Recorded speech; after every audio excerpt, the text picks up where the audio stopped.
While there is a lot to learn from men such as Guts, I believe that the observation of someone who might not be as mentally resilient can open a much more readable window into the human psyche.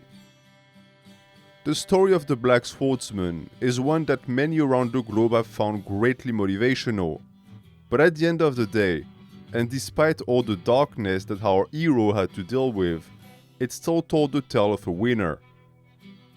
Corkus is not that. He is the quintessential loser, a man with almost no redeeming qualities, who accomplished nothing of note and died a meaningless death. Paradoxically, this is also what makes him a fascinating case study. By analyzing his life, we can pinpoint his flaws and make sure to avoid them.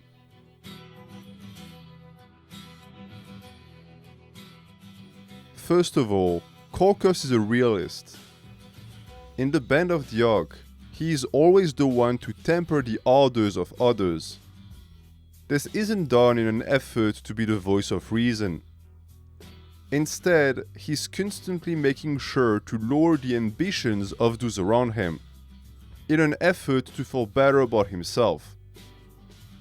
You will meet many men like that in life, who will tell you that they are the only ones to see the world for what it truly is. A hopeless place where efforts and passions have no meaning. This is nihilism disguised as realism, often conveyed through mockery. The target of ridicule being any concept or belief that contradicts a fatalistic view of the world, where the cards were distributed at birth and any effort to change one's destiny is useless. This ideology is always pushed by losers in an effort to relinquish responsibility for their failures. This type also has a tendency to be obsessed with statuses and ranks, as the only validation they can derive comes from external wealth, their inner self being as dry and infertile as a salt desert. An identity in shambles has two choices: either rebuild itself or exist through the acceptation of others. Losers like Corkus always select the second option, which also results in them never being able to develop self-worth. To fill the gap in their chest, they chase material riches, the pursuit of self-improvement being one they abandoned a long time ago. Worse, they've come to believe that there is no changing who they are, transforming their helplessness into an ideology that they then push onto others. Berserk is a manga that concerns itself greatly with determinism, a concept misunderstood by many, but that I plan to cover in details. Here, it is enough to say that Corkus represents its dark side, known as fatalism. Once infected with that defeatist mindset, the loser cannot stand to look at people who haven't given up, which explains why Corkus hates Guts, on the sole basis of him refusing to espouse the black pill. It should be noted that our hero led a tremendously more challenging life than Corkus, as he went through hardship and trauma that would have made him the perfect candidate to become a doomer. This shows one thing: while the environment absolutely plays a role in an individual's development, what truly decides whether or not that person thrives is their interactions with it. Something that Corkus will never understand, because he sees greatness as an innate quality instead of a set of actions. Of course, because no one wants to be a loser, Corkus cannot straight up admit that he's given up on life, so he relies on the oldest trick in the book: an inversion of values. In his reality, those that struggle against fate are the losers, because life is predetermined, meaning that there is no point in even trying. The issue is that those are lies that only contribute to a delusion, which has no bearing on the nature of this world, in which tryhards are always favored. An easy trick to detect a loser is to pay attention to the way they react to confidence. A mentally healthy male with a complete soul and a positive outlook on life will see it as something worth cultivating in himself. A coward, however, will come to immediately resent it. To Corkus, Guts' confidence is nothing but arrogance. He is simply incapable of understanding how someone could have faith in themselves. And of course, when faced with a foreign concept, it is always easier to simply call it childish and stupid, instead of having to face the unknown. Watch out for this trait in yourself. It is the start of ignorance, which inevitably leads to weakness. Corkus is the final product of this formula. He joined the Orcs because his band got defeated by them, and ever since then, he's been a subservient. He refuses to believe in dreams, not because he finds them logically worthless, but because he used to have one and let it die. Instead of accepting responsibility and trying again, he convinced himself that he simply didn't have enough talent to succeed, turning his back on virtue and becoming a materialistic husk of a man. Miura depicting him as refusing to offer charity to a beggar is no mistake. Those that can expend their strength to help others while expecting nothing in return are the strong. Misers are lacking in masculinity because they have nothing to spare. We all run the risk of becoming like that. As you come to chase a dream, beware that you not lose sight of it, or that you start chasing another man's by mistake. If your goal looks out of reach, keep struggling, but never, ever let yourself believe that fulfilling something you have no true passion for will lead to happiness. At best, you'll end up like Judo, who became an accessory to Griffith and ended up paying it with his life, left with nothing but regrets. At worst, you'll become a Corkus, whose sole purpose in life is to drag other people down with him. Between the two, there is no doubt that it is best to become a Judo, although there is something tragical in a man able to see the light in others, but not in himself. More despicable is the man whose jealousy seeks to extinguish the flame of his neighbor, for he is not only unable to see the value of the light, but has also come to abhor its existence, in himself and others. People like Corkus console themselves via coping mechanisms that lead them to believe that they were born unexceptional.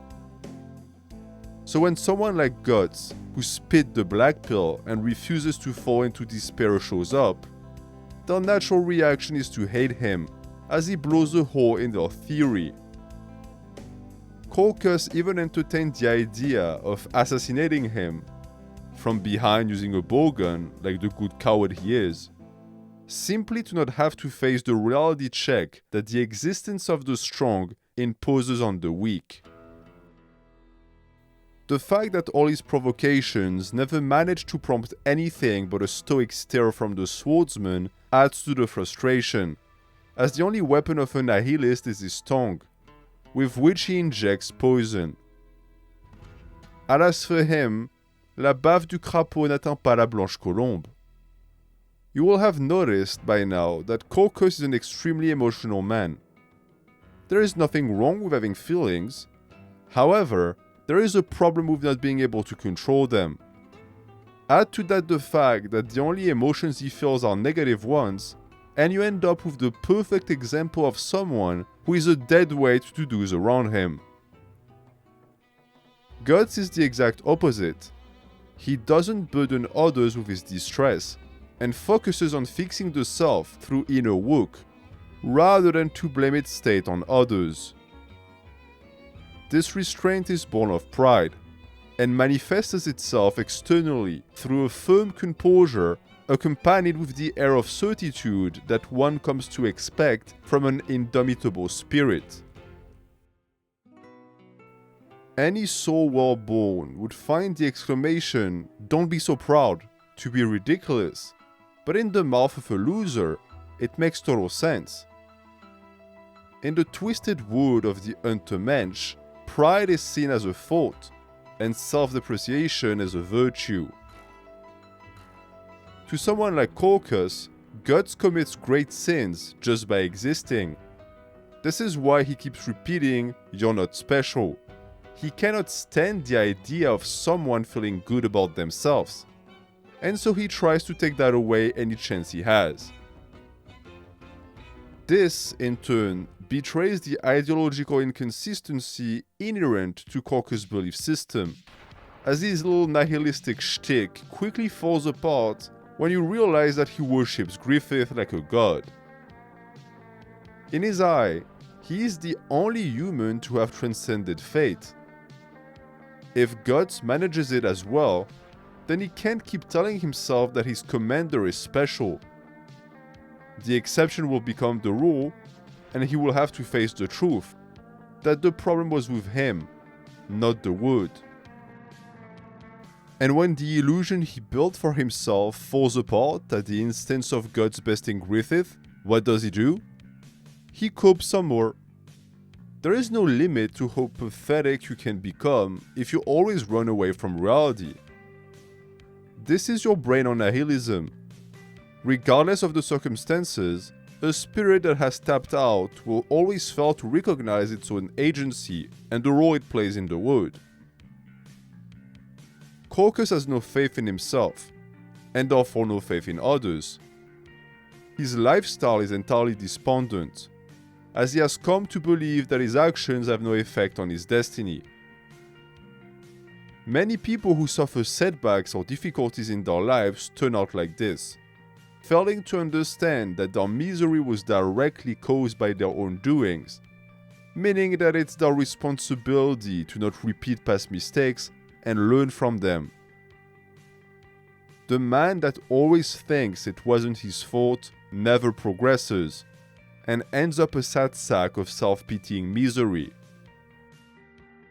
Note, however, that Corkus refused to leave the band, despite having no faith in its future. This is because on top of being a downer, he's also a coward. He doesn't want to lose the refuge that a troop of men offers.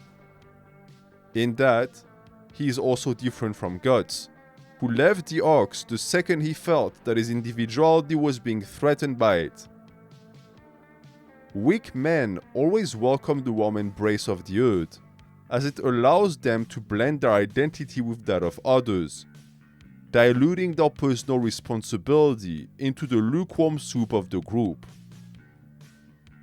This hesitancy to leave the protection of a collective speaks to Corkus' appetence for comfort, a trait that one would do well to combat, as self-betterment is scarcely found in the reassurance of the crowd. Those that perpetually stay huddled around the fire will never come to experience the horrors of the night, and as such, they will also never temper their steel in its frights. Making safety a priority has never bred strong men. And unlike what a collectivist bias might infer, it doesn't make you a good comrade either, as the integrity of the group relies on the solidity of its members. Corkus is a despicable companion, which is paradoxical considering that he only exists through the identity of the group. The only type of satisfaction he could ever derive came from Griffith's accomplishments, which explains why he sees him as a god. By allowing his individuality to be overtaken by another more powerful one, he chain-linked his fate to another man's destiny, something that Guts intuitively perceived as a potential death sentence for the self. Griffith is exceptional and you are beneath him. You might be grateful for the rank and position that Griffith and no one else saw fit to bestow upon you. The position an ass like you does not deserve. I don't want what another man can give me. If he grants me anything, then it's his to give and not my own. Now you sound like a goddamn woman. This is a reality that Corkus has come to understand, but refuses to face. By defeating Griffith, Guts removed his godship, leading to the realization that following him blindly was a mistake. This is where the hate comes from, but for Corkus to admit that would take to also recognize that he is the engineer of this misery, as he derailed his own life by ending its reigns to another man. Regardless of whether or not he accepts it, this is a reality he will not escape, and as is customary of weak men, the train wreck will be entirely out of his control. See, the line between adoration and hate is thin, and often depends on the ability of the adored to provide the worshipper with whatever benefits he received in exchange for his submission. When the boon stops flowing, the idolater turns on God. In this case, Corkus could never come to detest Griffith, as the mind conditioning runs too deep. Instead, he operates a transfer onto Guts, who he sees as responsible for the band's demise. This is again a massive contradiction. He refuses to recognize Guts as special, but he also expects him to come save his ass when situations turn sour. Such a childlike mentality is what makes him an Untermensch. He never actually grew up into the man he could have become, because he's made helplessness into a religion.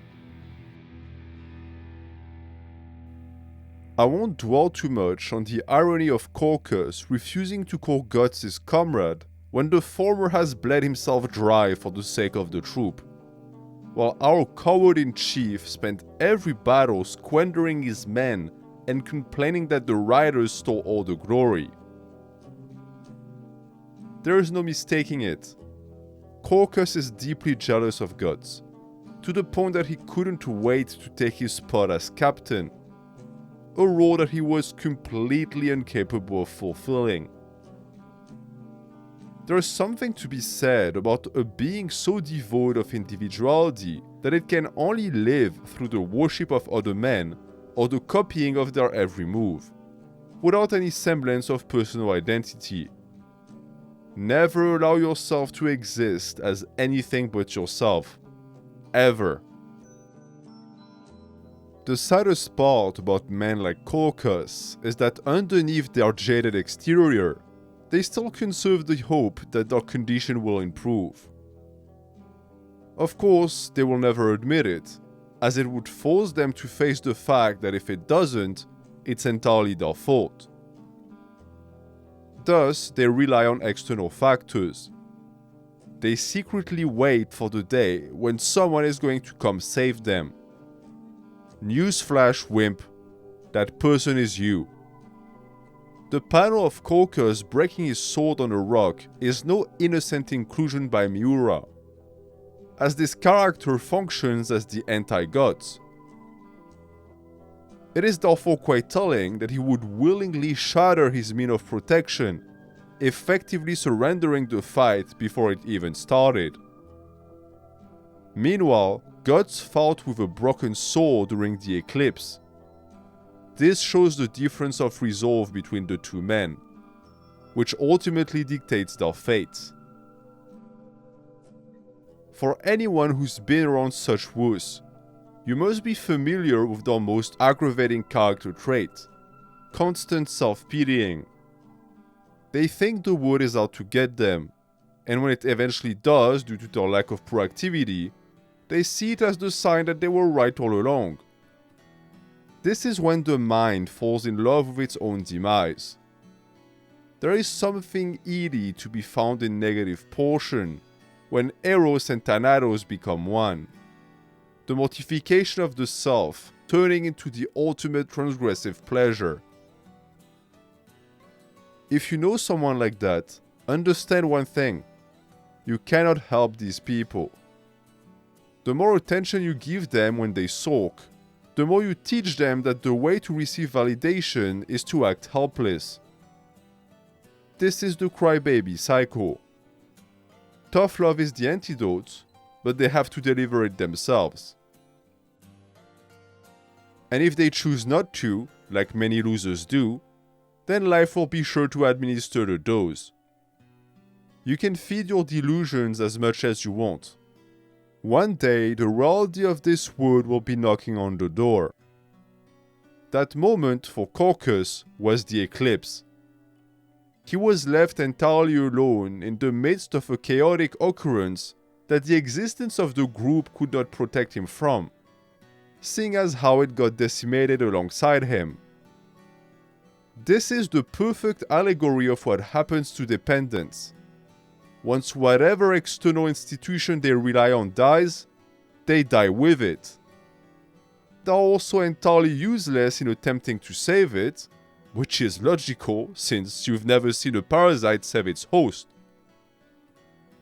Corkus, who always depended on the group for survival, was the first to abandon it when his life was in danger, leaving his troops to die, while men like Pippin, Judo and Guts violently sacrificed themselves for the collective.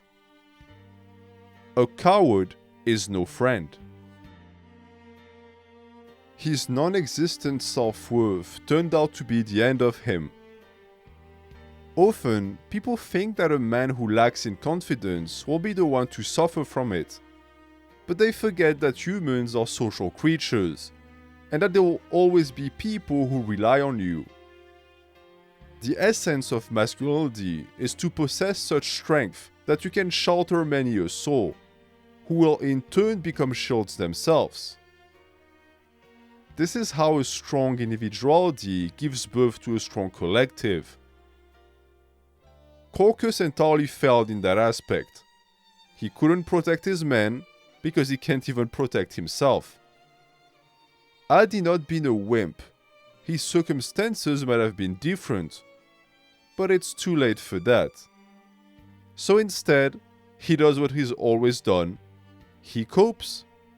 He tells himself that surely this is just a dream. That life, this earth that we call home, has always been nothing but an illusion. Because if nothing matters, then your failures don't either. Notice that he doesn't have a single thought to spare for his fallen comrades. He only cares about himself. Disgusting nihilist scum. When you believe in nothing, you end up becoming nothing. Such was Corkus's ideal. To be nobody. To not raise expectations. To forego duty. To finally be allowed to step into the void. One that lives a meaningless life often dies a meaningless death. And what better fate for someone like Corkus than to die in the arms of a woman, once again blind to the real nature of the entity that he so blissfully embraced. What tongue-in-cheek irony that he would find death in the place of his most marked desire. As if the author tried to say that his lack of ambition and hedonism already had him a walking dead, just a wandering carcass waiting to be ended for good. Such is the nature of the coward, who runs away from life without realizing he's already lost it. Good night, Untermensch. You never really mattered.